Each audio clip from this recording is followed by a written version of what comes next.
Helikopter Polri tipe AW169 mendarat mulus di lapangan sepak bola Desa Sawang.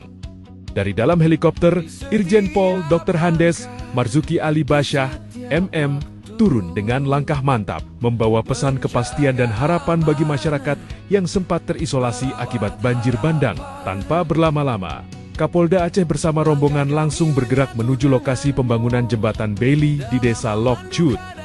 Jembatan ini menjadi penghubung vital antara Desa Lok Chat dengan Blangchat, Gunci, dan Kubu. Di lokasi tersebut, Kapolda Aceh meninjau langsung progres pekerjaan yang dikerjakan oleh personel Korps Brimob Polri. Dengan cermat, ia memastikan setiap tahapan pembangunan berjalan sesuai standar teknis dan target waktu yang telah ditetapkan. Usai dari Desa Lok Chut, peninjauan dilanjutkan ke Desa Riseh Tunong. Di titik ini, Kapolda Aceh mengecek pembangunan jembatan Bailey yang menghubungkan desa tersebut dengan Dusun Ho Calang.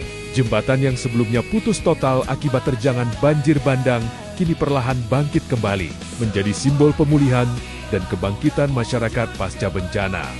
Kapolda Aceh menegaskan bahwa jembatan Bailey ini harus rampung tepat waktu. Baginya, jembatan bukan sekadar infrastruktur, melainkan jalur kehidupan penghubung aktivitas warga, akses pendidikan, layanan kesehatan, hingga denyut perekonomian masyarakat. Terima kasih.